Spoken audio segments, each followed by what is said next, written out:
from the male perspective, because again, it's a natural thing for women to discuss this. But I think there'll be more understanding when men chip in on the conversation and show you their Idris Elba, ask him what girls liked him in school. Wesley Snipes, ask them what girls liked them in school. Ask them. They weren't this alpha male masculine superhero that you lot made them out to be. Ask them. Oh, welcome to Your Aunties Could Never. I'm Auntie AK and I'm here with... I am Nana, aka the Black Fairy, aka Dark and Lovely. I forgot to say I'm the auntie of all aunties because I am. That's your business. We're missing two. We're missing two aunties. We're two down. Imagine that. But we will hold you down, and we have a special guest, the former Londoner, Mr. LA himself, Kojo, the comedian. What do you mean former Londoner? What's going you on? got LA on us, man. Look at the team. They're shining. Londoner, you know. Former Londoner. You left. You left us. That felt like P45, man. Yeah, man. You fired yourself. Wow. This is how you start a show. Hey, ladies, how you doing? Hi. You look very good. Where have you lot been recently? Oh, We've been in Ghana. Where have you been recently? Ghana.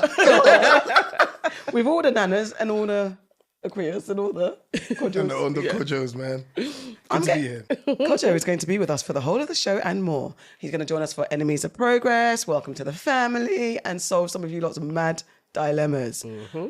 What we will be getting into his life, and we'll be doing news and nonsense of Kojo. How are we going to do that, you say? How are they going to find out more about Kojo and news and nonsense? What you need to do is pay $1.99. $1.99 for our YouTube membership plan. $1.99. Thank you. $1.99. It's only $1.99. Bargain indeed. Mm-hmm. So yeah, if you sign up for a YouTube membership, you will get more time with Kojo and more news and nonsense. And then after you've done that, or before you've done that, can you book the like button, book the like button, book the like button, book the like button, book the like button, book the like button, book the like button now. Whoop it, please. And then don't forget to share, subscribe, tell a friend to tell a friend to tell a friend. And if you're listening on Spotify, we want 5-star ratings. And Apple Podcasts, 5-star ratings. Stars. Only 5 stars. And you can leave a message as well. And I've gone through all of them. There's some brilliant messages on there. We're going to do a special extra segment where we go through all of your messages in a couple of weeks. Do they spell check them? It doesn't matter. We're going to read them as is. So if you haven't spell checked your comment... I don't know what kind of fans you have. We will get Kojo to do them. He will tell you what. They're very intelligent fans is who we have. We have intelligent. Can they read out loud? Ooh. Anyway, let's go. Can we read out loud? That's going to be the thing. For real. There's a whole other level of reading there, you know. People underestimate that out loud stuff. It's hard.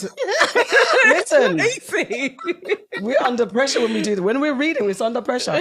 But yeah, okay. Anyway, so 5-star rating, subscribe, book the like button, all that good stuff. Sign up to our YouTube membership. And now I'm going to tell you what's been going on in this damn world today. Sadiq Khan has made history becoming London's mayor for the 3rd time. Yep. Is that allowed? Yes. Well, it is what it is. The London mayor can be mayor for as many times as the people want him. Interesting. Or her. We had Natalie Campbell on the other day and she was running for mayor. She didn't make it, but she got notoriety. So she came 5th. She came 5th. That's quite good. That's huge. As an independent. Yeah. And nobody knew her before, so big up. What was she kind of like campaigning? We can't get into it. Can you watch our last episode, please? Thank you. And sign up to our Don't YouTube. put that in the comments, please. I didn't know. Usher's Lovers and Friends concert in Vegas was cancelled because of bad weather. The fans were pissed, but it was bad weather. You lot don't want to blow away in a dust bowl, do you? No. NHS has greenlit life-changing sickle cell treatment after previous rejection. We will get into that in news and nonsense. Sign up. A woman says that doing Little Kim's infamous dance moves saved her and her baby during a shootout. She did that. Hilarious. Only Americans. Americans. That's all that nonsense. It was amazing. She was fantastic, and she did the thing. She saved her and her baby's life doing Kim's moves. Israel bombs Rafah, the final safe place for Palestinians, and it shut down its news outlets, offices, Al Jazeera. Mm-hmm. Stuff is getting really, really deep out there. We will get into that as well. And the Met Gala looks are in. Who understood the assignment? Who needs to resit the exam? Again, sign up for our YouTube membership to find out what we think. Have you ever been? Would you go? To the Met Gala? Mm-hmm. Absolutely. If I'm invited, yeah. Once I get my life together. And a Wintour. Kojo needs to go. But also the aunties should be there too. We'll kill it. If you scroll through our social media feed, you might see our attempt at our version of Oh it. my God, we did that a couple of years ago. We look gorgeous. Craig David said he's been celibate for 2 years. Why the silence? But let's get into enemies of progress. You starting with yourself? How dare you pause when a man says such amazing things? All I said was that he said. All right, all you audio fans, please go to the YouTube and check out the facial expression. That's what I was saying. Okay, so what are we going with? Okay. You want to start? Go on. You go in. I did not put notes for this bit because Auntie Farah's not here. Okay, however, it's in the news. The GOP senators in America vow to ruin the ICC if it seeks to get Prime Minister Netanyahu, I can't say his name, Netanyahu's arrest. Basically, they're onto him now. They're like, look, the ICC basically want to investigate. They want, what's his first name? Benjamin. Benjamin, sorry. I don't like the names of dictators and all that. They're out for him. They're onto him, and they want to investigate. They kind of want to get his head on a pole for what he's doing in Israel and Palestine. And the ICC's not happy. But the American GOP senators have all signed a letter saying that they will come for them if they go for Netanyahu. Yes. The US also aren't a part of the ICC, so they are like, we don't subscribe to anything that you do. You're outside of our jurisdiction, and if you do go and try and arrest him, or even issue the warrant for the arrest, what we will do is nobody that is affiliated to this organization or family of is going to be allowed to travel to the USA. And they are willing to expel people as well. It's actually... It's getting out of hand. No, not even getting out of hand. It's been out of hand, but it's the America being bullies, I think. Yeah, it's not even thinking about it. They absolutely are. I mean, America could stop what is going on in Gaza. Yeah. It actually is Biden. Biden could stop it, because once Biden called up Netanyahu and told him to allow aid in, within 24 hours, there was aid. So he could effectively, it's only America that could do this. They have empowered Israel. So this is crazy, but until America actually tell him to stop, Israel will not stop. They won't stop. So it's up to America. I swear he's even said, like, I don't really care what anyone says. I'm going to do what I need to do. No, it's with America's backing. Oh, okay. Most definitely it's with America's backing. Are you a person that avoids these type of conversations? Not really. I mean, I don't know too much about what's going on. I kind of understand it from a vague point. So that's kind of why I'm just kind of listening and hearing what you guys have to say. Is it being spoken about a lot in America? Yeah, but I think it's more or less the similar kind of stuff that's surface level. I think their involvement is kind of I think it's kind of based on relationships, right? And you know how that goes, isn't it? It's like with politics, it's scratch mine, I scratch yours. Yeah. Do you know what I mean? You can't just come out of the blue and say, I need your help kind of thing. And that's one thing that America is consistent on. They don't forget the past. Yeah. Unless it doesn't serve them. Yeah. They'll erase that shit with quickness. I think when people are at war, then this is when they show their loyalty to people that have been loyal to them, regardless if it's wrong and might sabotage the world. But that's how America earns its power, and how much it lines their coffers, of course. Yeah, because they're going for that sweet oil. And this is it. They kind of need Israel's proximity in the Middle East, and they want that whole area. So they do want Palestine as well. I don't know, but they definitely, all of the senators, all 12 of them, are absolute enemies of progress. 100%. Another enemy of progress, another two. The Sun and the Metro newspapers over here in the UK have just been damn disgusting on their coverage of the horrendous murder of Daniel Anjorin in London, the 14-year-old boy who was unfortunately in the path of destruction from Marcus Arduini Monzo, the 36-year-old man who just went on a mad, weird sword rampage in Hainault. And unfortunately, Daniel had his earpods in or headphones on, and people were trying to alert him to get out of the way, but somehow he was in the guy's path and he got brutally murdered. So that's bad enough. But then imagine now you're looking at the national newspapers. The Sun referred to Daniel as a sword lad, and the way it was written is to say that he could be the guy with the sword. You know what I mean? Because especially we do have a problem with knife crime, and they like to paint the picture that it's only black boys doing it. That type of headline, if you don't know what's been going on, insinuates that Daniel was someone running around with a lad running around with a sword. That was insensitive. And then the Metro. Well, hold on. It was wrong. So it wasn't forget insensitive. It's wrong. like it was just wrong. Yeah, sorry. Yeah, I mean, do you know what I mean? Yeah, of course. Like Sorry. it was just wrong kind of thing. Do you know what I mean? No, it was absolutely wrong. It was just, it's misleading and it was inappropriate. And then the Metro then had Mystic Murderer or something like Mystic Samurai to describe the actual brutal murderer. Had a picture of him in some kind of fancy outfit, not giving the proper due that this is a murderer. He might have mental health problems. We don't know. At this stage, we don't know. All we know is that this man went on a rampage, slaughtered people, murdered a young boy, and he's been treated as if to say it's not that deep. So yeah, they call him Mystic Samurai. Mystic Samurai. That sounds like someone that's coming out of Stars in Your Eyes. Yeah. Like because again, we know the description when it's us. It's very barbaric. Yes. It's you know what I mean? Monster, like, brutal. Yes. It would be like brutal. Yes. Sword wielding immigrants killer, or something like that. They'll do this something. one feels like the person's got a cape. Yeah. Superhero. Like, Yeah. Do you know what I mean? So that's really bad. Who done that one? Metro. So that was the Metro, and you know The free newspaper too. so that everyone's seeing it. all throughout the day, the Metro goes out. Yeah. No, it's actually disgraceful. It's disgusting. Yeah. I really do. I back what Kelechi was saying, that the Sun needs to be discarded, like how the Liverpudlians. Yeah. Like us black people need to do it because they do this all the time.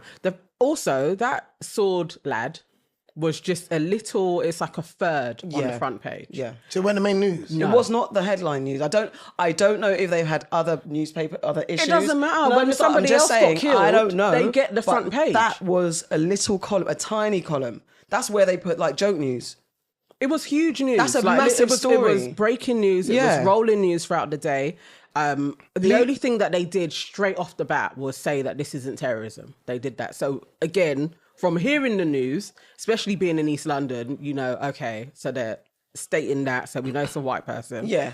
And they didn't tell us anything about the victims other than 3 police people had been knifed as well. Yeah.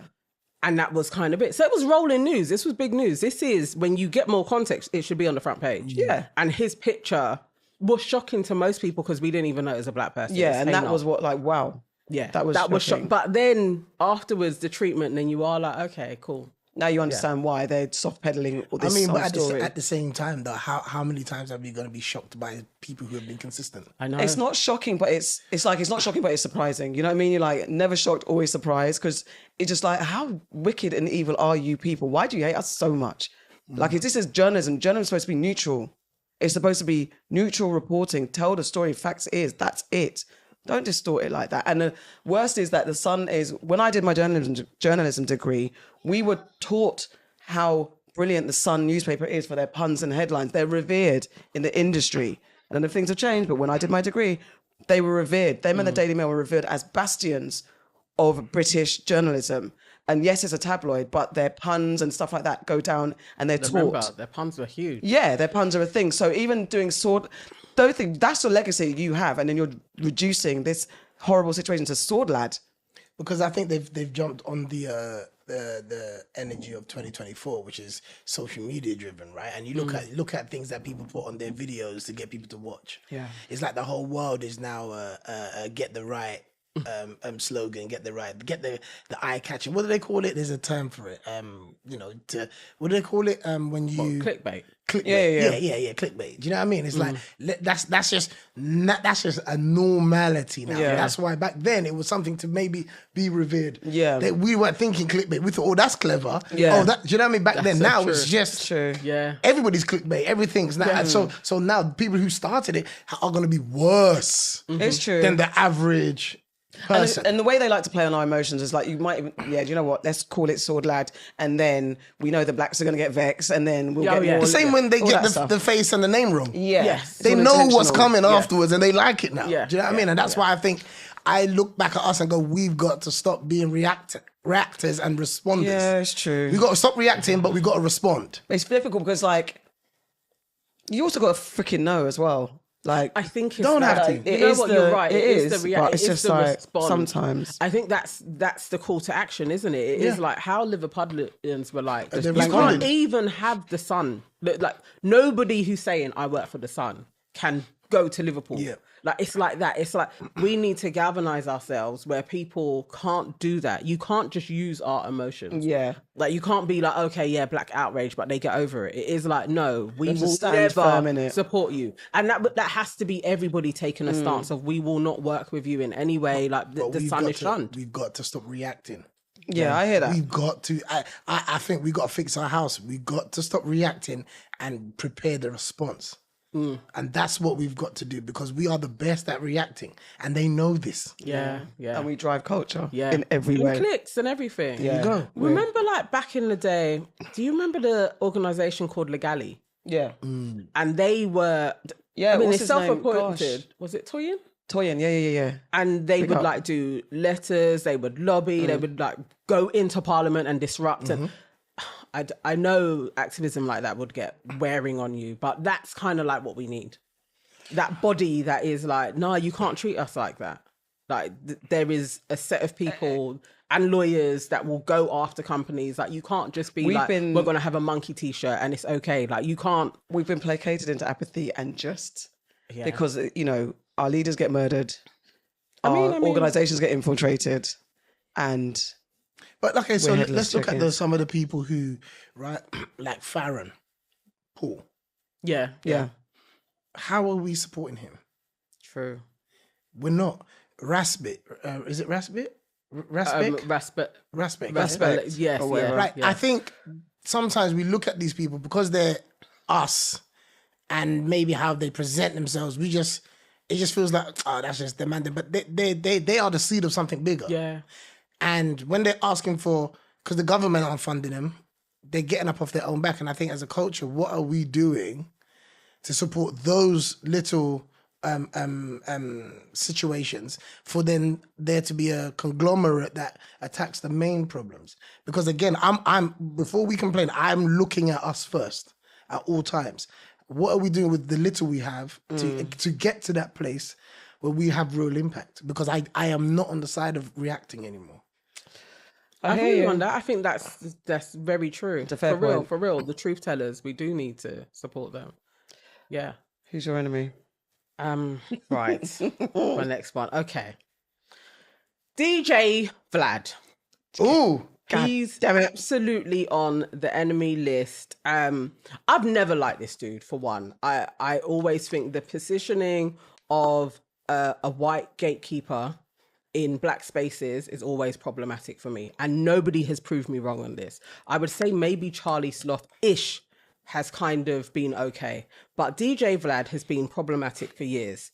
But this weekend, he decided to insert himself into the conversation about Kendrick and Drake, as DJ Vlad would.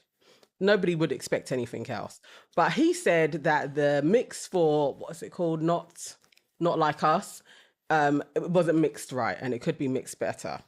And so a professor then got in contact with him just on the same tweet thread and was like, you're white. Let me actually read her out verbatim. You're white. This is black folks' business. And, it's got nothing to do with you. He took offense to that and decided to then go through her profile and tag Princeton, who was her last employer, and be like, so a Princeton professor is out here telling white people that they can't talk about hip hop. And this is okay. Is this how you treat your students? For one, he's not a student. But anyway, she responded back and she was like, that's not what I said. What I'm telling you is you're a white man and this is black folks' business and you should stay out of it. He got vexed and he then proceeded to say, on Monday, I am going to be in touch with Princeton. He kept on tagging Princeton along the way as well. Like he's going after her job. Black folk are up in arms. That's why he's my enemy of progress. Is he okay for doing that? What say ye? Yink. It's one of those why now things for me. Yeah, because he's been infiltrating. Why specifically did you wake up today and get triggered by something that you expect him to do? He ain't done nothing different. He ain't done nothing different. If he done something new, I'll be like, okay, yeah, get him. But he's like, this is what he does. And then while you say that, there's 10 more black people going on this show to have the conversation with him because it helps their career or it helps their profile or whatever. And they're making him stronger and stronger by going on the show. They don't seem to think it's a problem. I fully understand what the problem is. I'm not really a fan, right? Because I think he's crossed a couple of moral compasses for me, where I'm just like, it is what it is, kind of thing, you know. But that tweet for me feels like somebody woke up one day and just chose violence on him. Because he's been doing it. He's been doing it. What was it about that day that you felt like, let me tweet him? But is that unfair to, okay, so in this moment, everybody's talking about Kendrick and Drake. Yeah. So to say to Vlad, you don't need to get involved in this, mix or not, it's none of your business. But he responds by being like, I'm going to tag your place of employment so that you lose your job for reprimanding me. Nana, what? Okay, from the position I sit, right, as somebody in the public eye, yeah, I'm supposed to, untrained, take any comment that comes my way. No, you can clap back. No, so that's him clapping back. But he did a Karen. No, but hold on. What we can't, I'm not a fan of how I clap back. I think when you bring something to me, how I respond is my prerogative. No. It's never okay because this is what white people do and this is classic racism. You wield your power to make me lose my job. It's not in comparison. Her saying, keep out of black folks' business is not the same as him coming back, you must lose your livelihood. That's what white people do. I think tell you to piss off or I'm barbecuing and you're going to be like, you're in my space, you must go to prison. It's not the same wielding of power. But in this stance, and I don't know, I'm just looking at it from what I've been told because I'm just hearing this for the first time, right? I'm not really trying to play devil's advocate either because again, I'm not really a big fan. This is what I'm trying to say. I'm just looking at it as, is it all of that, or is it? I always get comments from random people. I'm fine. This happens to be the one I'm going to respond to. Do you know what? The response is fine. But it's what he did in the response. He could have just said, shut the hell up, or you're gatekeeping, but he went that bit further to destroy her. And if you're someone who's in the culture and understand the culture that you're visiting and profiting from, you should also understand the hardships that black people go through. That's not to say that we should be exempt from doing anything to you, but all she said was stay out of black folks' business. It was a little comment to a big reaction. And that's the part. Yes, you can't control the clapback. You cannot. Anyone has the right to do what they're doing. But what he has done was beyond levels. And if you understand the culture and the culture that you're a part of, you will know that black people get fired easily. You will know that finding a job in being black is difficult. You will know that women professors undermine sexism, misogyny, all the stuff. But am I thinking about that when I've been attacked? But you should. I think when you're frequenting that's the question. When I'm in a space around where I know I'm the odd one out, I have to think I have to think more. I can't just enter any spaces I'm behind the scenes where you're in the front scenes. I'm behind the scenes of all the scenes that you're in. I can't just be like, yeah, I'm me. I have to have an extra thought if I do this, if I say this, I have to think. But there's that privilege that comes with being in our spaces because they do get lauded and elevated to the point where I can say what I want because I've been putting you people on and I'm going to get you. You forget your position. We know we have to mind our station. He's not just white, right? You know that, innit? I don't even pay attention to him. Is he mixed race? He's part of a very powerful group, and if you mention them, you get cancelled. So okay, well, I didn't even because I don't pay attention. Right. To So what I'm saying is like that's probably what he's really using. Maybe. Yeah? Do you know what I mean? Like that's what he's using. So now I understand where you lot are coming from. Yeah. From that perspective. But even whether because at this point I'm speaking because I don't pay attention to him because I will get into it later on. I don't pay attention to whatever he does. There's enough black folks out there doing what he does that I can relate to, right? So I don't even know all of that. All I know is white privilege in that respect. Yeah. And in this space, he's wielding it willy-nilly and being reckless when you're supposed to be respectful of the community that you're a part of it. You're profiting from. Yeah, every day. Every making day. money. That's your culture. You are DJ Vlad. Everyone knows who you are. You're in our culture making money. But you know what it is? I can't help but sit in the position of, if you got so many coming at you, you're gonna isolate this scenario. But I've had 10 yesterday. So at what point do I defend myself? Defend yourself. And hold on, and I'm defending it. So guess what, Nana? You keep sending me the message, but when I show you what I'm on, you ain't ever gonna tell me nothing. I hear you. Yeah, but that's Because my job is to end this. But things that's coming towards me. That's the abuse of power, because you've come. Is it abuse of power? Yeah, because you've come As in into a too culture. much? Yeah, you can't. It's what they do. The thing is, if it was isolated, we could be like, okay, this is a new phenomenon, but this is what white folk do. This is what they do to black people, because you know that the response very is comfortable always heavy-handed. I hear you. And you know that she could, if Princeton did really be like, oh my God, DJ Black, like his And they reach, don't want the smoke. and this woman is going against him, she could have lost her job. But to be fair, all she said was stay out of black people's business. That's all. Yeah, that's all she said. And he had loads of people coming for Princeton him. would come under fire if they even thought about. Yeah, but then they might, sometimes reaction and just like, we don't want to be cancelled. When they get the wrong end of the social media stick. Because of everything that comes with Vlad. And he became... And it is all of the other communities he's a part of. Where there's power in that now. No, yeah, absolutely. So, absolutely. Yeah, no. He's a Karen. He could have. I wish black people would stop going on the show. I wish there was this stance. We go back to that you can't fuck with us stance. It should be that. But then I was watching Van Lathan talking about, if Vlad wanted to talk to me about it, I would tell him where he went wrong. And it's like, you again want to go onto his platform. This is giving him credence. It's annoying. But I have to blame black men, because I feel like it's you lot's fault. Yeah. Why? You kind of gave him you opened the gate for him. I feel like Vlad is one of many people that we've all opened the gate for. I think we've all have. I think you're isolating that, but I think as a culture, when we see a little white girl do a wicked dance to Kerry Hilson, we go, "Oh my God, that's so sick!" But when Keisha does it, she's supposed to do that. We'll get into that. Do you understand what I'm trying to say? I hate that fascination. Yeah, but that's us. That's us. And not individually. I'm talking about that's us though. We will highlight something that shouldn't really be happening and go, "Wow, that's so sick." But when Keisha doing it and doing it better, yeah, that's what she's supposed to do. Yeah, I hear that. You know what I mean? So does that mean nothing, guys? I've got a late entry to Hey. the enemy of progress. This is just breaking now. news. Ain't me. Yes. Bang, bang, Reece Wabara. Have you guys heard of Wabara? Wabara. Yeah, What did he say? I think I saw something. He owns the shoe and the clothing brand, right? Manoir Devoir. Oh yeah, is he talking again? So what Reece has said, Reece is on the enemy of progress list. What's he done? Because he says Drake is in a lose-lose. Richer, flyer, bigger, taller, lighter. Kendrick in a win-win. The opposite. People historically support the underdog, especially if the underdog doesn't threaten their ego and has little to envy.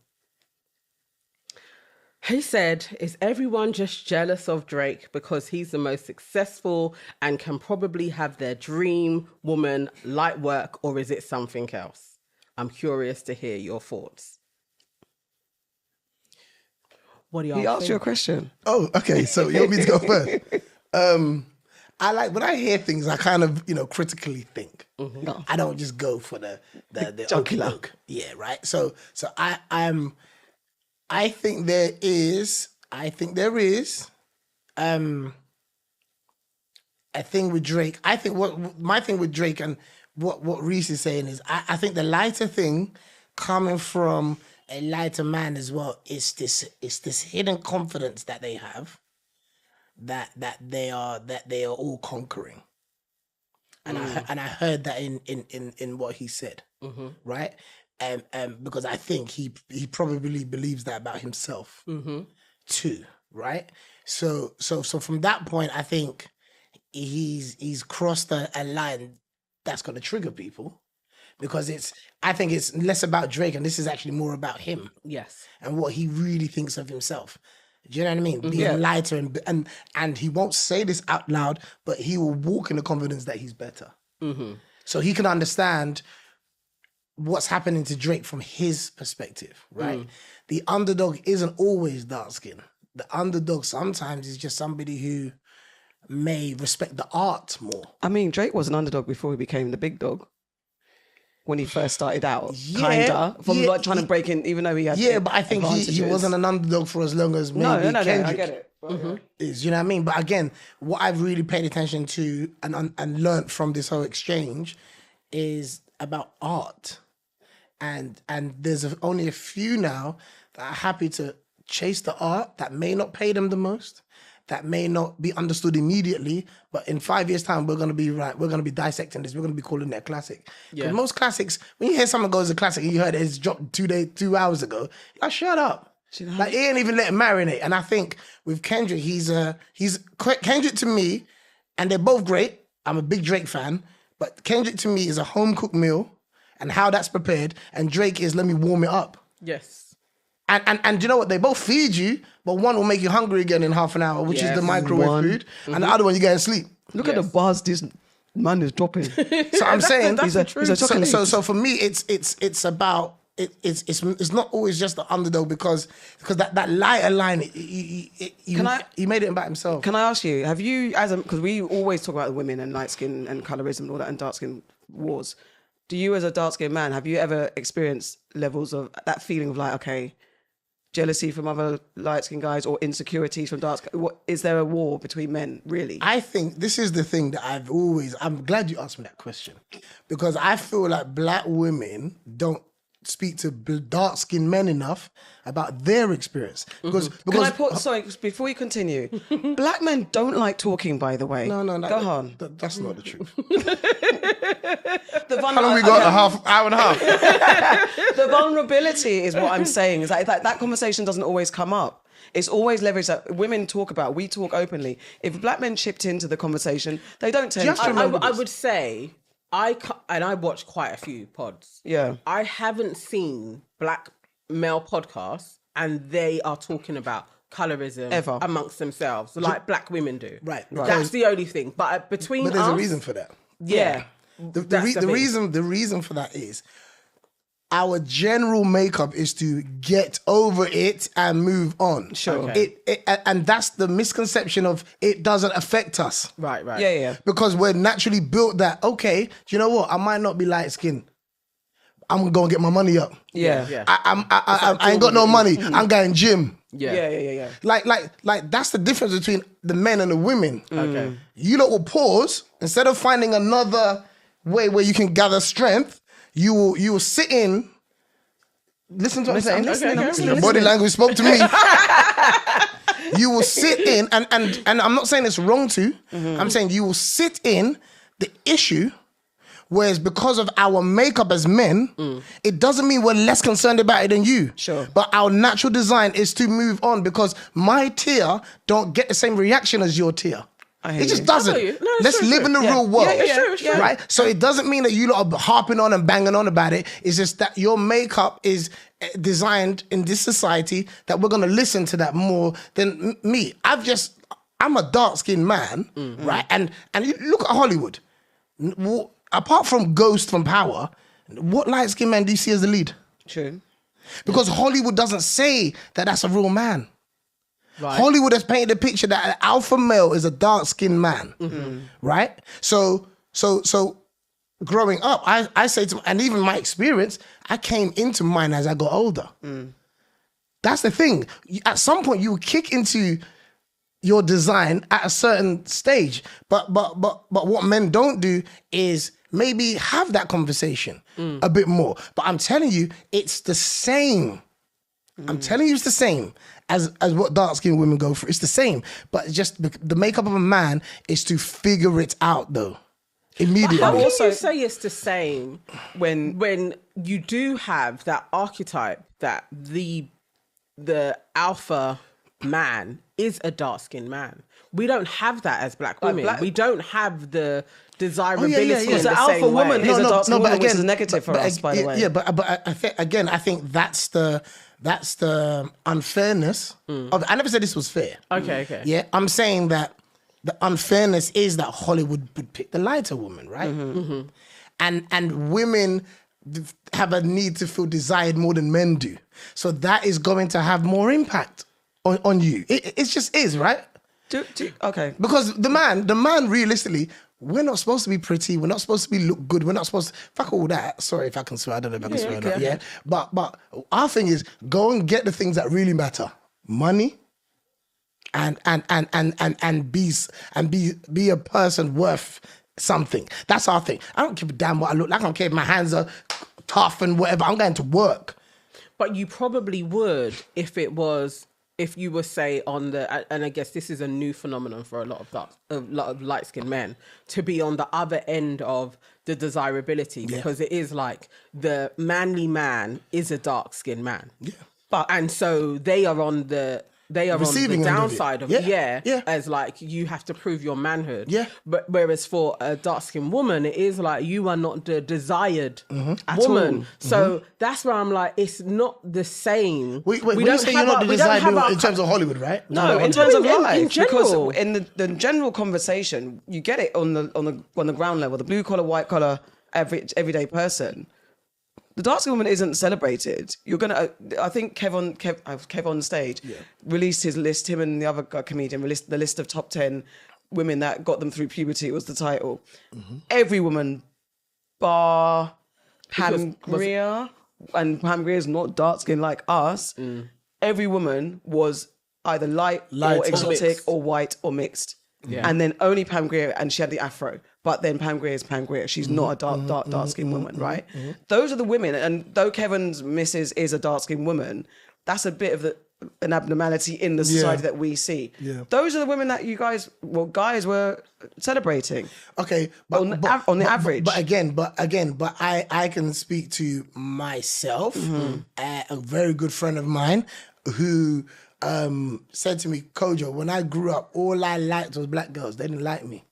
Yeah, and that conversation, sorry, just to add to that, is that we hear that. We hear dark-skinned men especially like, yeah, none of you liked me, so then I'm going to go there. And then it's like a dismissal, absolute dismissal, and there's no conversation in between about the nuances. It's just, that's because the reality is trauma is very silent. Trauma doesn't react loudly. It just shows up in so many other ways. The lazy thing to do is go, he don't like this person. And what about his mum? Right? That's lazy conversation. What we're not doing is asking that guy about his journey. We're not asking that. And then and the reality is, 5 amazing experiences ain't got nothing on one really bad one. Sure, it ain't got nothing on it. And that's human experiences. Yeah, and that's for women, and that's for men. And I think until we have show a bit more empathy to this conversation, we're as both genders, dark, light, whatever, we're gonna go around this roundabout with no exit, because it's about empathy in this moment, and that's why I'm saying if we could. If dark-skinned men could talk and believe that when I come and tell you my experience as a dark-skinned man in school and who the girls wanted to talk to, and it wasn't me, and like until people can listen to that, then it's going to be, well, okay, well, that's fine. What I'm going to go and do now, I'm going to be successful. Right? I'm going to go and be successful now. Now, when I get mine, I'm going to remember everybody that didn't want to entertain me. Right? I have a saying. I always say, do things to prove yourself right, not to prove people wrong. What happens is people who struggled coming up, when they make it, everything about them is to prove other people wrong. But the reality is, no one cares that much, bro. No one cares that much, sis. No one really cares.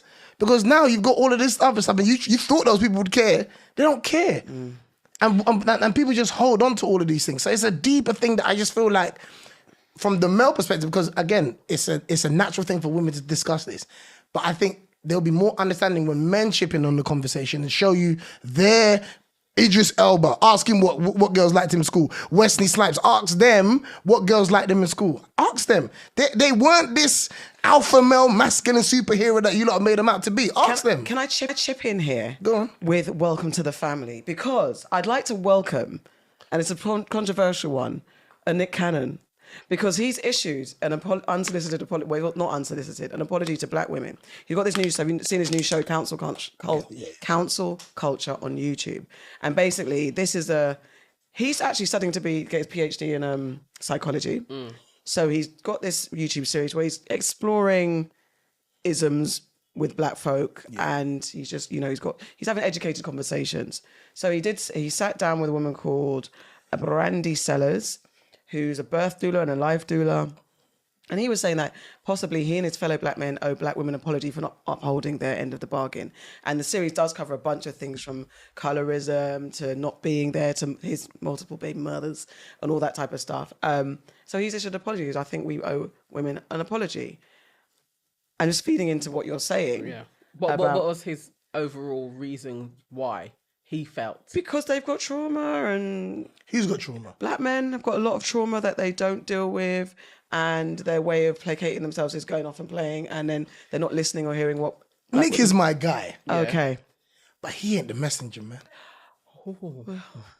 because you're all ready to say, apologize to him for or whatever, and I'm saying, or put him in your good books, so I don't know what books he was in. At the moment he's working with the family, not forever, but just for this that's what you're doing. You're bringing him to the family. I mean, because he woke up one day. He's in the kitchen getting a plate. He might not stay for the whole night. It's a good step forward for Nick Cannon of all people. Literally put forward, okay, I think I am understanding why black women are disappointed in me and my colleagues in how they've been treated.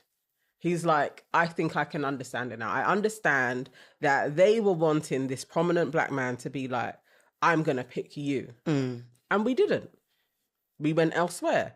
And I understand from your point of view, like all of the reasons why that could have taken place, but we haven't had that conversation, and it's only now that black women are running as well. But for many years, black women were like, my mate needs to be a black man. And that wasn't happening on the other side. But then, see, my only pushback on that is, statistically, that's not true. Well, in like normality, as in the average person, no. But once you get to a threshold of income, that is what takes place. And also, can I just add, because that statistic gets thrown back out, which is fine, but the trickle down effect, because we do have issues within our black love realm, right? Have issues about communication and understanding each other. So even if I'm going to date you because whether it's just black, dark skin, light skin, I'm going to date you because you're black, whatever, I love you, girl, whatever. However, the negative connotations, this woman, this light skin woman, this white woman, these women are the beauty, these are the feminine, divine people to be looked after, but I'm here with that. That still trickles down. So sometimes the behavior in the regular community is still affected by what they see, even if they do choose black. So the statistics can be the statistics. It doesn't mean to say that they're healthy statistics, because we still have high divorce numbers. We still have high numbers of single black women. Yeah, that's definitely still a factor. I do think there is that. I get what you're saying. There definitely is a part of empathy that needs to take place. Definitely. It's triggering though. Because when it's triggering to a black woman when a black man goes on their experiences that you weren't a part of, you were probably not in their school, but that's why they're rejecting you, because of that trauma. And when they say it and they place everybody together, it's very easy to be like, bun you, or you're just a colorist. Like, it's really easy to go into that space of, I'm not going to listen to you. Now, I'm thinking of a podcaster, Fred, spoke about... From where? 90s Baby. Okay. He spoke about his experience with girls in school, and then his preference happening later on, where it's like, I just started to feel a preference to lighter women. And at the time, I was like, I respect that he's even talking about this. Although it was crazy backlash, but I respected that he was like, I'm going to actually bring this to the forefront. This is my response to what happened to me. But there wasn't that conversation that was, it doesn't have to be loving, but understanding as to why he is now, I don't feel safe with you guys because of how I was treated. I think there's that. But it's hard. Take race out of it and let's discuss genders. Generally speaking, men don't date with hope. Okay, yeah. Okay. We don't do hope. Yeah. We don't do it. We are black and white when it comes to that. I can meet a woman and I already know what this is. I'm not going to think I can make it something else. I'm not going to think if I give it enough time, it's going to turn into... Men, generally speaking, don't date like that. We know what it is. I know this is a good time. Everything about this feels like a good time. I'm not about to take this seriously. The difference is that women will do that because of hope, right? You listen to the stories and correct me if I'm wrong. Generally speaking, it is a thing of, yeah, but I'm going to hang around until that weather changes. Yeah, that happens a lot. Right? Yeah. Oh, we had 2 sunny days, and those 2 sunny days, England's still cold. Yeah. England is a cold country. Yeah. The 2 sunny days, you ain't about to tell people that come over here. You ain't about to do that because generally speaking, England's cold. Yeah. So because there was 2 sunny days, those are the little loopholes that you think, oh, there's a chance. And I'm saying to you, beyond race, that's the real issue, right? Men don't date with hope. So once I have an experience... That's what it is, right? Okay. As harsh as it may be, forget how harsh it is for a moment, right? Because it is harsh. But the makeup of a man is to protect me. I got to protect me. I've got to protect myself. Everything is a rhythm. I always say from a dating standpoint, I am not in the business of changing any woman. I want to meet the woman on how she thinks she needs to love herself. Because on a bad day, that's what she's going to revert to. I can't meet someone with long hair and say, oh man, I wish you cut your hair short. No, I didn't meet her that way. I could have gone and found somebody exactly how I wanted them. I'm not going to get with you and then give you all my energy and stuff, but this is what I really want. No, I'm going to go and find exactly what I'm looking for, right? Or the majority of what I'm looking for. That's the point I'm making here, that when men date, we have an experience. And most of the time, it won't just be one, but we'll have an experience. And then if we realize a pattern for us as an individual, forget race for a minute. If I have a pattern as an individual that's not going in my favor, we're quicker, because women will switch it up, but we're quicker to try something else because logic kicks in. If I put my hand in that fire, it's going to burn me. I don't need to put my hand in there again. I think theoretically and logically based, everything you're saying makes sense. If we didn't have all of the caveats of society and what is the acceptable beauty standards that filters through everywhere, what you're saying would make sense. I think the difference is there are lots of references to back up that feeling that isn't right, that they are not right. They are lesser than this. So even if you do have the experience of like the girls that you were into who happen to be darker, didn't like the guy, there's loads of different cultural points that are like light is better to go there faster. Like to actually, I think that, so that's where I can imagine loads of people being like, no, that's not genuine. It's not that what you're saying isn't right. It is, but there's also then the society backup. And also then you have as you go forward, if that be the point, if that be the thing, like, you did this to me, I'm not going to forgive that, so this is how I'm going to move going forward. But there's also evidence of relationships not working with other races, and there's a pattern of, especially if you're a celebrity and the gold digger white woman that will leave you the minute your money's gone. But so why is it not reflected in that way as well? I'm saying, I think we both do it. We just do it differently. If you date a man, right, that you said, oh, you know, I put all my finances into this guy and he just went and left me. Are you doing that again? Sometimes hold on, wait. Are you, answer my question. Are you? No, because I want you to answer my question. Get me. Okay. Sorry, I just got back from Ghana. I just got back from Ghana. I'm sorry. No, I'm saying to you, I'm asking you a question, right? We all do it, but we do it in different things. I'm saying that, but we're not the choosers until stuff's shifting now, but we're not the choosers. So this is why the kind of the bar of acceptability is low. So we will do that again and again until we're worn out and tired or bitter, or the few that are getting clued up and like, okay, I'm not going to have that again. So it comes back to, you might do it 3 times, the guy's doing it once. Okay. We're both going to end up in the same place. But I'm saying guys typically ain't. I can sit here categorically and say I've never made the same mistake twice. Never, not once. That's the mindset of dudes. Yeah, okay. I know what happens when I go to Dominican Republic. I need to have suntan lotion. I need sunscreen. Sorry, sunscreen. I need sunscreen. I need all this to protect my skin because it's going to be hot over there. I know when I go to Africa, I might have to wait 3 hours for my food because that's the experience that I've had. I'm not going to go there and get vexed. Where's my food? Because I'm kidding myself then. I've had this experience. I know what's expected. So all I'm saying is that everybody, every human being gets tired. You might get tired on the third time. Guys, on average, get tired one time. And it's harsh. And it's about opening us up and having the conversation of maybe us not being so cutthroat. Because I believe if the men who are walking around in that energy are missing out on so many blessings because of it. They sure are. Do you understand what I'm trying to say? I know that's happening, but I can also understand that guy safeguarding himself first before he thinks about how it's impacting anybody else. Safeguarding and defaulting to the brainwash.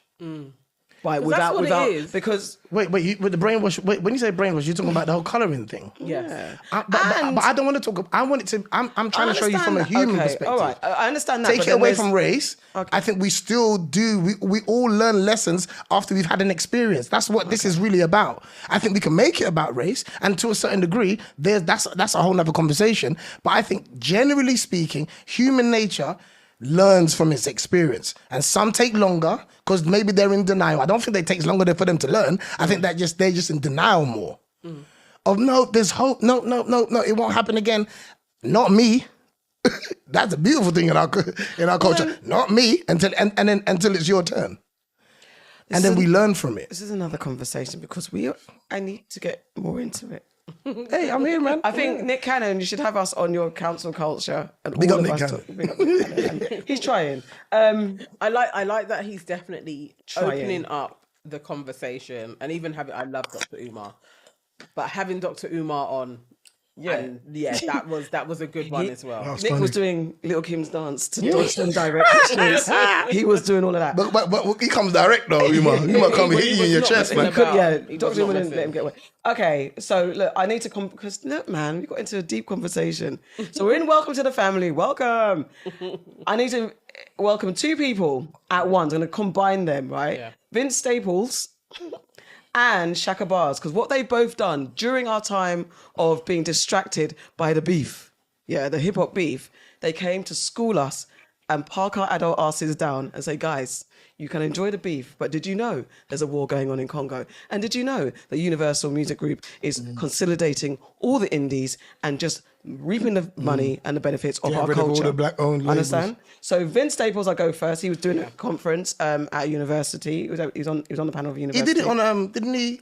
Oh yeah, that's right. It was a panel. It was like he was being interviewed, and one of the students was like, "Yo, so what do you think about the beef?" Then Vince got serious. He ignored the question and gave his own answer. Listen, Vince love said, him. "I will try and give it condensely." He was asked his opinion on the Drake and Kendrick beef, and he silenced us with sense by saying he's been signed to Universal Records since he was 17 and hasn't seen back end since 2017 payment for his album, right? His label has just folded all the indies into each other. Rockefeller, Def Jam don't exist anymore. Universal has fired 50% of the people who are mostly black people and turning existing label heads into glorified A&Rs, right? Record labels are opening IPOs, opening up for public shares, destroying their relationships with TikTok because they want to start their own platforms, because artists want to start their own platforms, right? Which leaves black artists being priced out of their contracts and imprints, which is leaving no more labels incentivized to sign black music.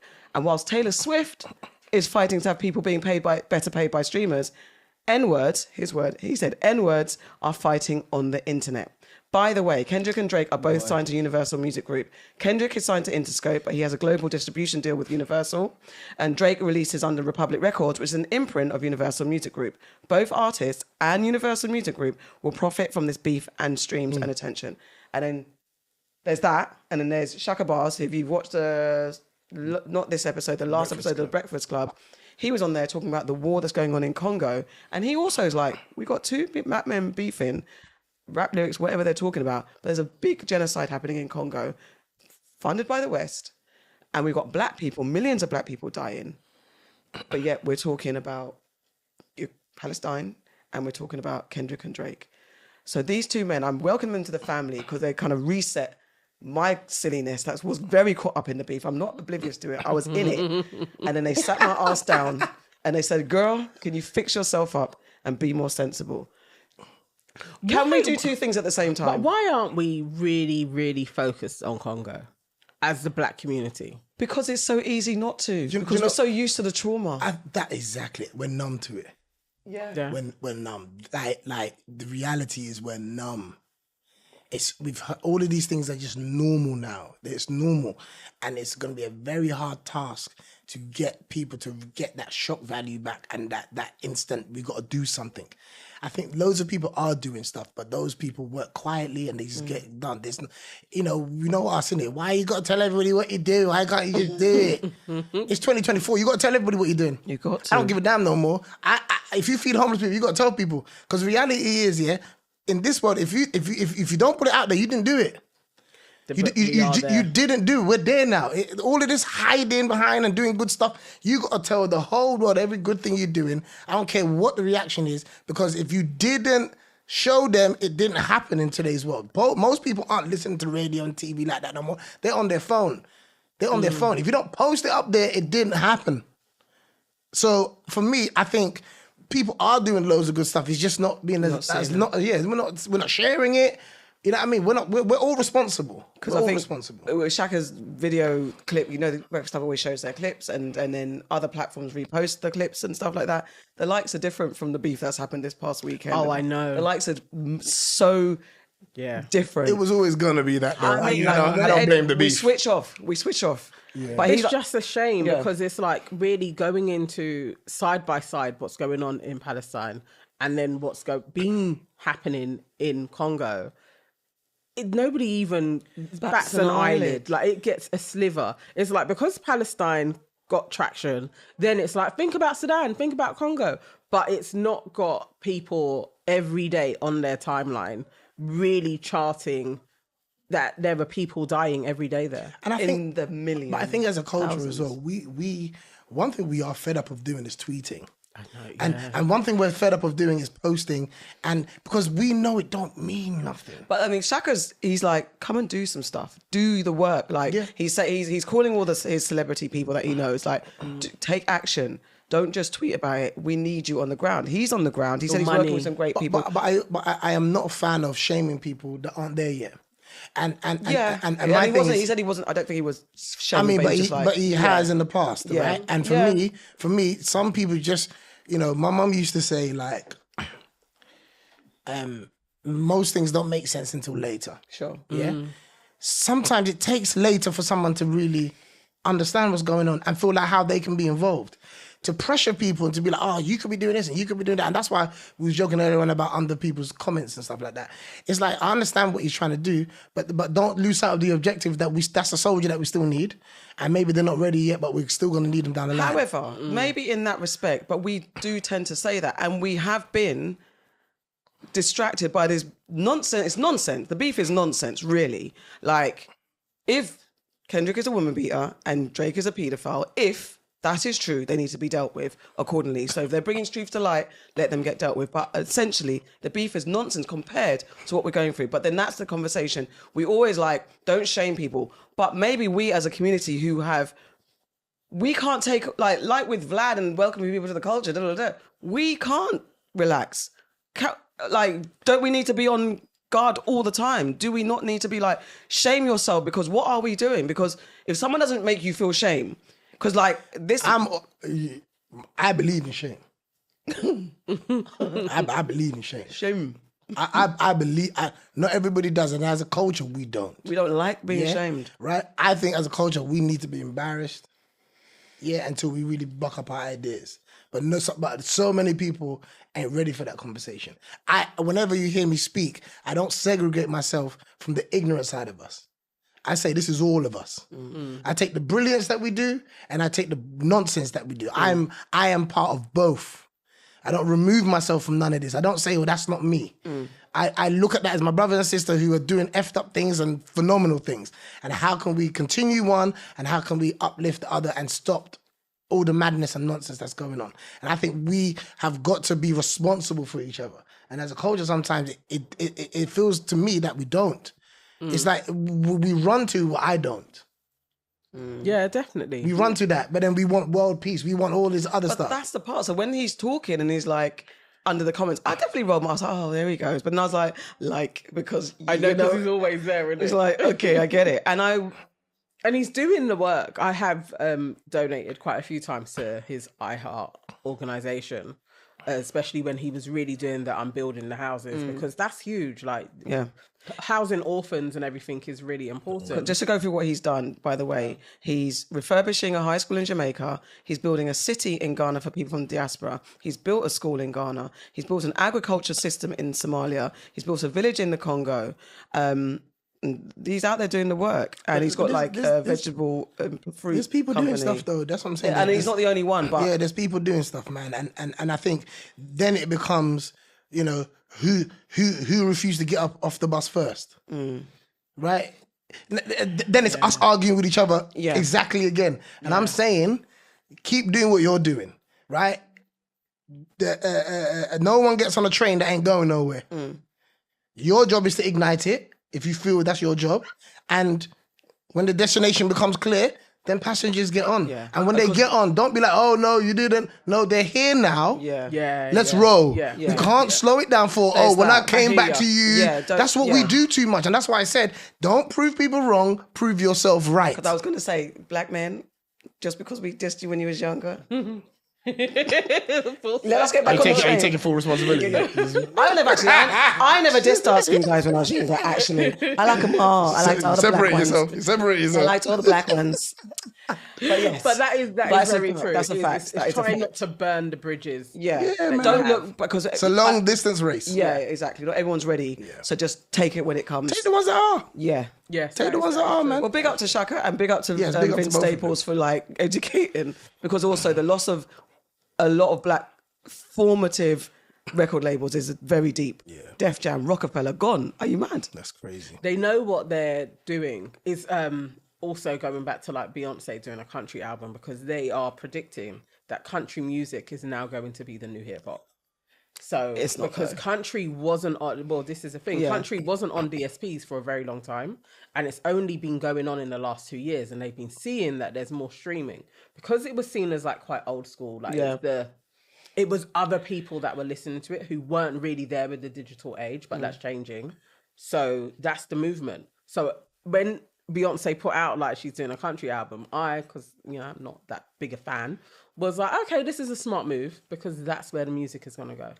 And they know this, like black culture is going to shift again. I don't particularly mind the shift. I just don't want us to be left behind. Which is what's happening, because there's the big three music companies. We are not in control anymore. We've been made never been in A&Rs. control. And also they're saying, because old man Ebro was saying, the shift is from hip hop.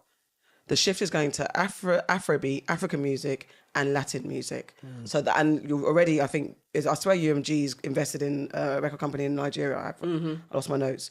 So that's coming. And then I also want our African artists to be smart, because don't get used in the same way. It's like a 20, 30 year cycle. Where we've got black African art. They're moving there because they need it more than the Western. So this is it is great to give these messages, but you can't tell nothing to somebody that's been living in some real bad conditions. Of course. And they get $100 grand for a record deal, and to them that's £10 million. Of course. And then they sign it.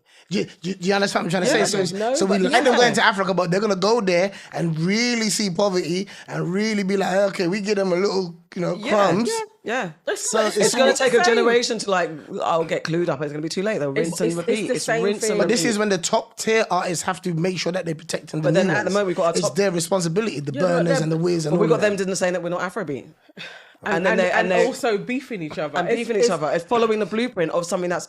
We can get into it. It's actually crazy. Yeah. But I just want to end on it wasn't Vince, but there was some American that really broke down the steps, and they brought it down to slavery, and they was like the fundamental differences of the field slave and the house slave.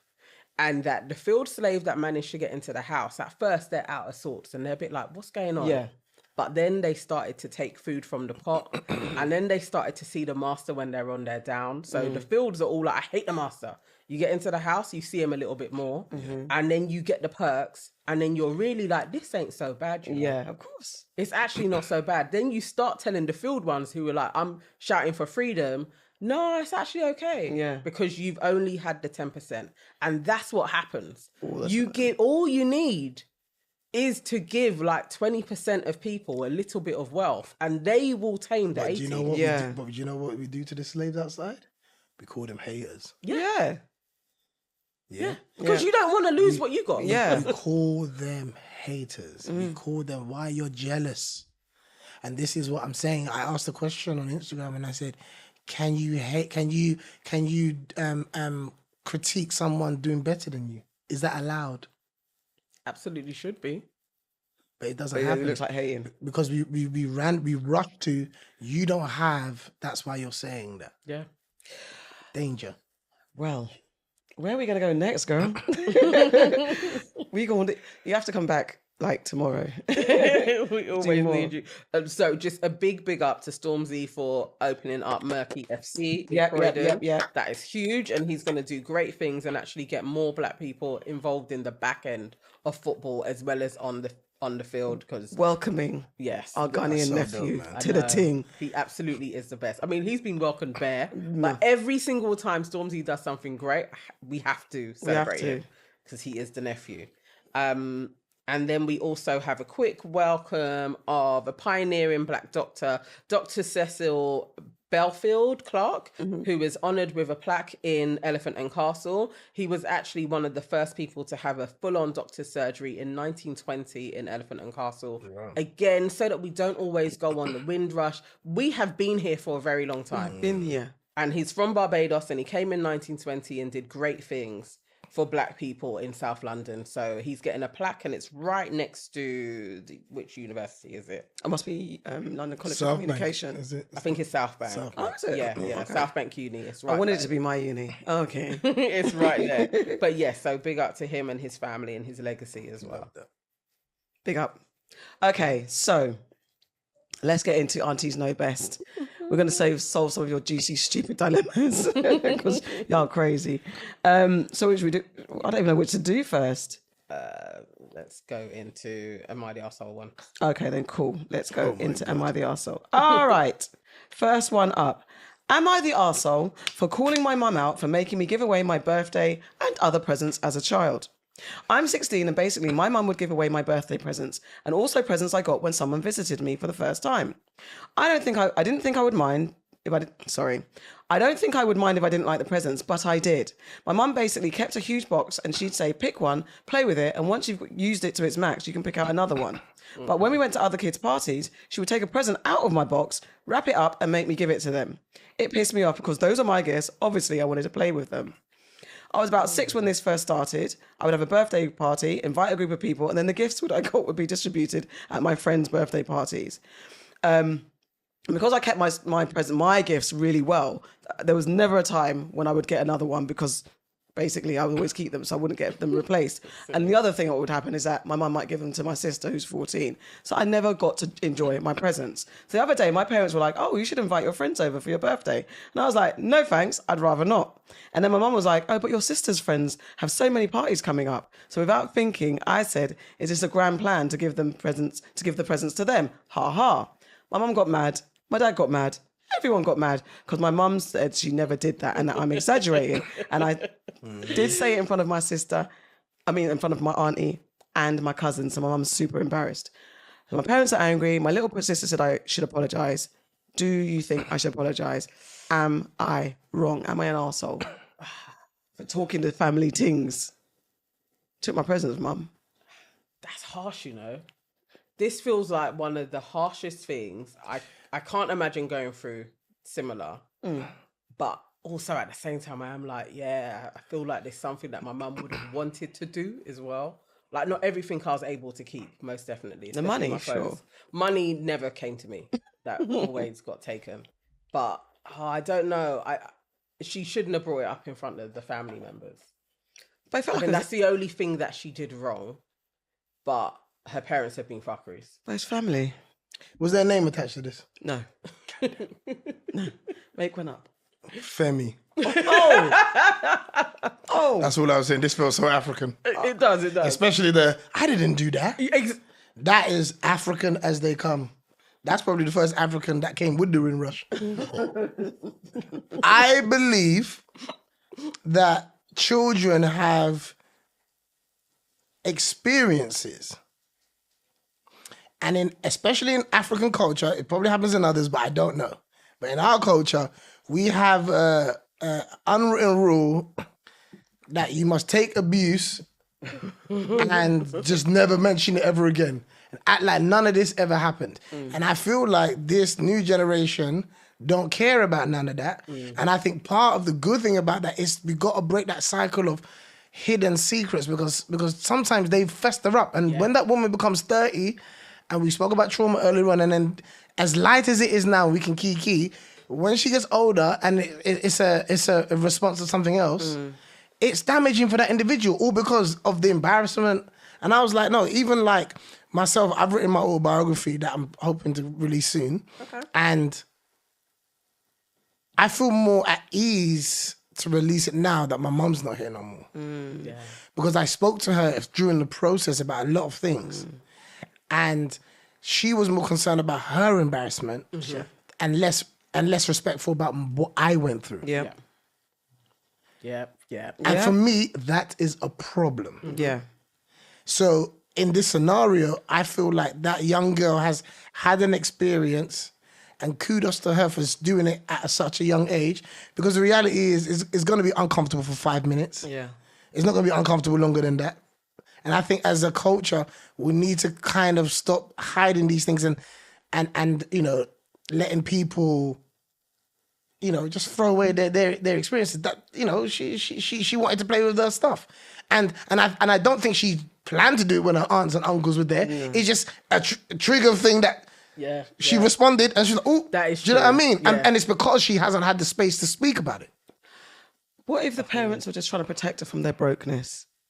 They may have been broke. They To give them probably to were. other kids. Yeah, Because they couldn't because they couldn't afford to buy To Each buy time, something you know, new. you're going Ah. to a party. They're probably like, and maybe keeping up the Joneses a little bit. Like it probably was that. But she's sitting there saying, I don't want to go. You telling her, but your sister is having friends. You've really given this to the. Oh, yeah. It sounds very African to me too. Yeah, Auntie Funke. Please, Caribbeans, get involved. Tell us. It's not, Okay. tell us You it's not can't just put us. it all on Nigerians because you know either. they will come for us in the comments. You know, Funke. There's just free a Ghanaians here. I room full of beg. Ghanaians. Hey, man, join the aunties, innit? So It's is she an not our arsehole? business. She's not an arsehole.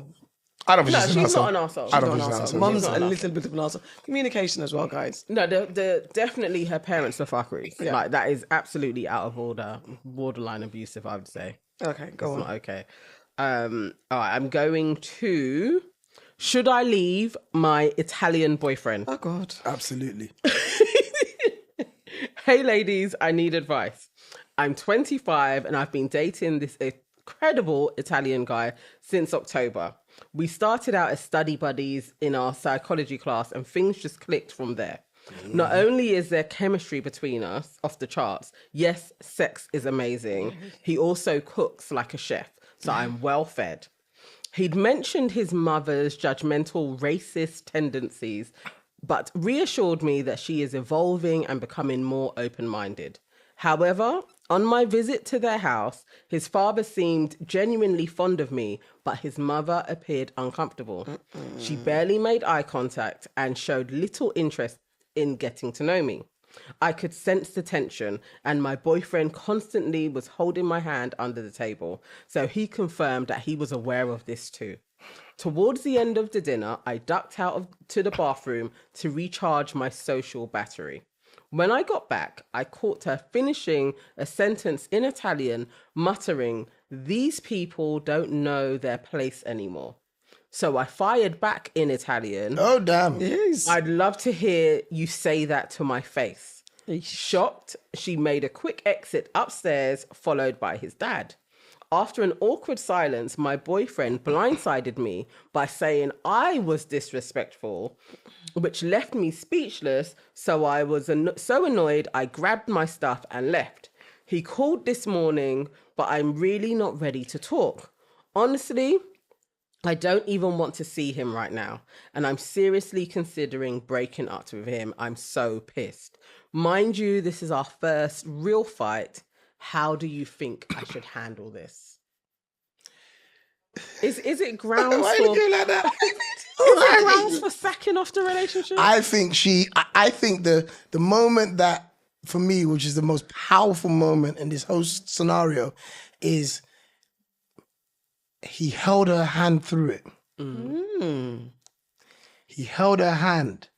I think that is the most, that was the most powerful bit of the whole thing for me, because it's protection. I got you. Okay. It means I got you. I'm not oblivious. I'm aware. I'm showing you I'm aware. But babe, I got you. It's us. This for me means us. What she done is she met the mother where she was at. So now you're both wrong. Regardless of what she said, because the mum did choose to do it when she weren't there. Yeah. So that's a level of respect, whether you like what she said or not. She chose not to do it in front of your This face. is such man logic. Okay, go on. But I'm saying, I'm looking at it from the boyfriend's angle here, right? And I'm saying, I've displayed to you, I've got you, right? Regardless of how you feel, this is still my mother, and I will address her in due course. But this is like, babe, just stay, just focus, don't react. Yeah, we can respond, right? And I'm saying, I don't know what this young lady, I don't know where she's from, right? But it shouldn't matter. But I think ultimately, him displaying, holding her hand from a male perspective is me showing you, I got you through this. The worst thing a man can do is not be present, right? And act like he can't realize what's going on. That's the crime. Yeah. There was no part of that story where he did that. So he's not oblivious, he's aware, he understands his mother's behavior. He's holding you to say, babe, I got you. There's no need for her to do what she done. She's wrong. And I think if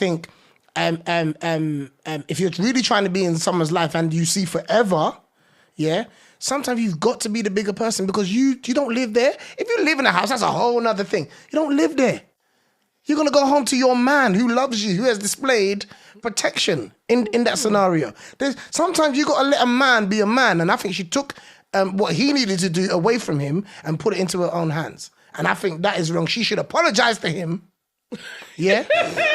She should apologize to him. She ain't got to apologize to the mum. She don't want to. But apologize to him.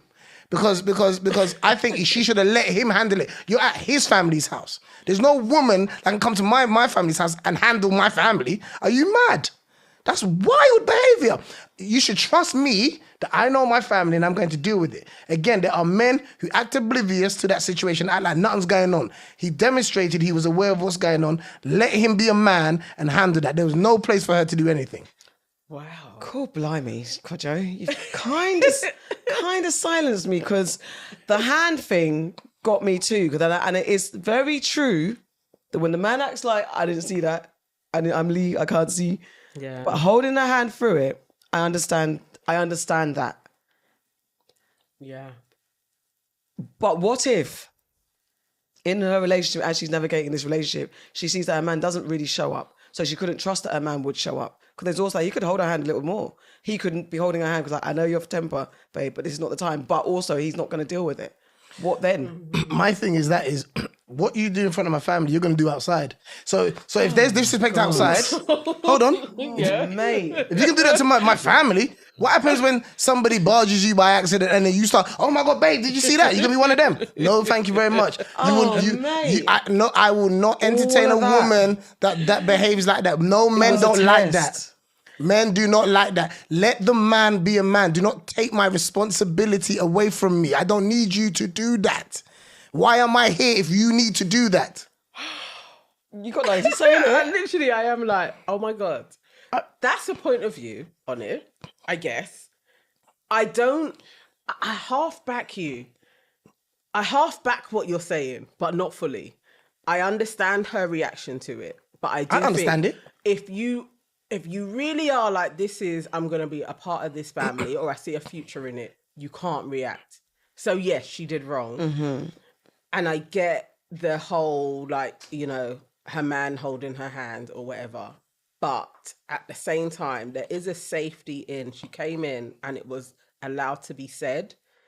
And I still think that he should have backed her in that moment. Like, not to say to her that what you did was disrespectful. It's calm, like, I understand why you reacted, but don't speak to my mum like that. There's a way, because he will never have experienced racism like she's going to experience, and probably has.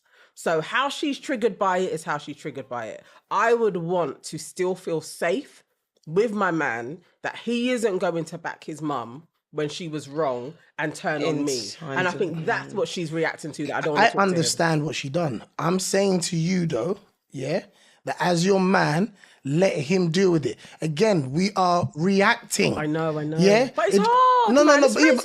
But then say it's. Hold on. I understand, but say it's hard and then lose your man. Lose a good man. Lose a man, because there's plenty out there, right? But you didn't have to dump her. Hold on. There's loads of out there, right? I'm just saying to you like that. This is the scenario. You know, sometimes you lot will jump online and you'll be like, oh, why is the guys not saying anything? No, we might say something. Why we got to do it online? Because that's how you want it. Oh, why are you angry with her? No. I'm giving you an example. Why should I respond how you want me to respond? Because that's how you would do it. But if you're asking the guys to check that person that's been disrespectful to our sisters or people or whoever online, I would do it how way, because men have a way, because we understand when we check another man, it can go left. You don't have to worry about that. We do. So women are in no position to tell men how to address people. What you are allowed to do. Listen to me. Let me finish. Okay, Let me finish. You are in no position, because you lot don't understand the severity of what we're about to do. You don't understand it. Can you respect that? Can you respect that? Yeah, but there's not enough. Yes, I can respect that a man is going to be putting himself in harm's way. Yeah. With certain men when they check them. Yes, definitely. I understand that. I get that. Yeah. But the silence is deafening. That's a problem. But hear what I'm saying to you. Yeah. If a man does nothing, that's a problem. Okay. Yeah. That's a problem. That's something that we all agree on. Right. But don't tell me how to do it. But then I don't think women would feel so free to tell if there was evidence that you did. Something. My point is this. Again, this is what I'm trying to say. Do we want to fix the problem, or do we want to look like we're fixing the problem? No, we want the problem. It's not Right. So if you want the problem fixed, trust the man that you're with. If you don't trust the man you're with, that's fully understandable. But trust the man that you're asking, or the man, right, of how he's going to do. You should not be with somebody that you don't trust how they're going to handle stuff. I think we're conflating a lot of stuff, because I'm going on a lot of things here. But you can't. Yes, I understand what you're saying, but when there's no evidence or visible evidence and things haven't changed, sometimes the frustration is like, can you just do something, please? The key thing please? is things haven't changed. But what if I'm speaking of asking someone to do something and then it's had impact? Okay. Let's just be positive on the conversation, right? Right. Yeah, because it's easy to kind of have a conversation. Because, but it's still the person's still doing it. I can't talk for an idiot.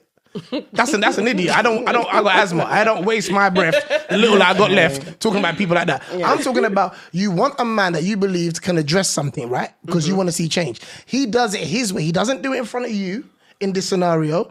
He goes home with you, but he calls his mum the next day and he checks her. The next time you come back to the house, she's a brand new woman, right? Now that could have happened, or you can go and do what she done, go and rail up, yeah, and take that responsibility. That's his. If it was her family, it's different. This is his family. Okay. Who are you? We'll keep it on this scenario. Okay. Yeah. Who are you to tell me and to tell my mother something? You gone mad. Okay. I'm going to do a quick one before we have to wrap up. And you've got to give me quick answers. I got dumped because I liked him too much. All right. I finally got my crush and then he broke it off because I liked him too much. I'm so hurt, but this is not the first time I've heard this. I think it's something else and he just didn't want to hurt my feelings. We talked for 4 months and had sex once. The craziest part is I didn't even like him in the beginning. I wasn't interested, but I gave him a chance and now my feelings are getting crushed. All right, this old chestnut. I liked him too much. What is that? I will say, I have been privy to some of my friends doing this to girls. It's like the chase. The guys. Yeah. Okay. The chase is thrilling. They're not particularly really interested in the girl per se, from my point of view when I watch it. But the chase of being able to get her and convert her, it's like a sale. Yes. Like, I need to convert her to the sale. And then they get it and it's like, oh, yeah, it weren't as great as I thought it was going to be. And then they just... Is this what they've told you? I've watched it play out. Is this what they've told Richard you? Attenborough watching the animals in the field. I've watched it play out. I've they ain't told you literally that. been friends with the girl that they've pursued. They've got the girl. So you're still on the woman's side of this So conversation. you're saying left her. that she does not... you This can't is trust what her eyes. This is what I've seen taking No, place. but They're see, saying that I ask Nana can't critical trust her eyes. questions. Yes. Right? I ask critical questions. You rolled out all my male friends, and What I'm they- saying what they have said when I've questioned them. no, why this did is you new dump her? information. So why did you dump her? Yeah. Like, or because they didn't enter into a relationship. This is what's happened to this girl as well. Yes. They didn't enter into the relationship. liked me they too much. They just banged her and went about their business. On all occasions, it's like she weren't what I thought she was going to be. Or the sex was dry. That was on 2 occasions. Sex was dry. But it's the first time. Sometimes sex is dry the first time. Yeah. But yeah, not interested anymore. And it's just like, no, she weren't what I thought she was going to be. Sometimes it might not even be the sex. Sometimes you just experienced her and she went it. But you pursued her for 4 months. Like, it's Hold out of order. on. I can save up to buy a car. If I buy the car and the car's useless, right? If I buy the car and this car is slow, I'm always getting I'm always getting pulled over. Right? I'm like, do you know what? I can't. It might be a nice car. It might be a range. But if I'm always getting pulled over in it, at some point, I'm going to be like, bro, I can't drive this around no more. I go into Western, I got to buy 30-pound ULEZ. Bro, you don't calculate all these things. What did she do wrong? I don't think she did anything wrong. The only thing I would say, this ain't about what she done wrong, right? All you've done is you express. But what I found, what I found when I'm hanging out with some ladies, and asking a few questions, You smile your LA teeth. they don't factor in what the guy likes. What? Oh my God. Why am I hearing a There's men in the room saying, You know what? You know, like it's not often you get men on this show. When you get a man on the show, you got to let us. Let's shut up. We've got 3 minutes, bro. Do you know what I'm saying? There's no uncle on the title. When the uncle comes through, let the uncle. You get me? Go. All I'm saying is from conversations that I've had, Yeah. and even when I look at a dating app or whatever, it's all about what I like. I'm looking for what I like. And there's no factor in what does the person I like. So I believe this scenario here screams to me that she was so invested in what she liked about the guy and put no focus on what he might like. Did you ask him what he liked? Did you put it on the table to see if that, this is what he says he likes, let me try and offer this. He might turn around and say, oh, I love a woman that can cook, or I love a woman that can help me. But how does she prove that in the first 4 months? Because women can be cooking, throwing down, and then the man's like, nah, not you. No, but you were again, dry but hold and on, slow hold on. and a broken car. The point here is, again, this is all we don't know, right? Yeah. But I'm just saying, that's why I flipped it to a conversation that I've had with multiple women. And even when I'm meeting women out and about and the conversation that I ask them, it's all about what they're looking for, but they don't factor in that, you know what, I've got the person that I like, but what do they like? Because the job isn't about getting, it's about keeping. Okay. It's about keeping. And to keep, you have to be selfless. Okay. It cannot be about what I want from this. It has to be about what can I give to the person and what do they want. Relationships are always going to be about being of service. They are always going to be about your output, not your input. Yeah, it's what are you putting in? What are you pouring into the other person? Do you know what separates women to me? That's why acts of service is my number one love language, because it's seeing me. It's not just liking me, it's seeing me. It's seeing that this man is great. He's got greatness all over here, but this man is useless. He ain't never got no toilet paper when I come around his yard. Now we can have an argument about it, or the next time you come, you got toilet paper for me. It's as simple, it's as simple as that, because you see that woman separates herself from all the other girls. And this is all about toilet roll. That's actually also my love languages. This is all about toilet roll. This is about being seen. And I'm saying all she said in that thing was, all about her feelings. At no point did it say what she'd done for him and what she contributed to him. And she may have, I don't know. But from that conversation and that dilemma, I'm saying it screams to me that she was all in based on how she felt. But maybe the brother weren't there with you because he analyzed the situation as men do, and we made a decision. Like I said earlier, this might be just a good time. And on that note, that has been your Aunties Could Never with Kojo. Is there anything I'm here all week, people. Is there anything you want to spotlight quickly? No. Anything you want to spotlight? No. This has been a fantastic. I want to spotlight the Locks versus Dipset. Again, I'm addicted to watching it. Outside. What are we doing? Oh my God, Jadakiss, you're a bad man, you know. I can't. When I'm feeling low, when I'm feeling I need to be motivated, do you know what Jadakiss is the epitome of? And the Locks are: be ready, just be ready, preparation, do your work, do your homework.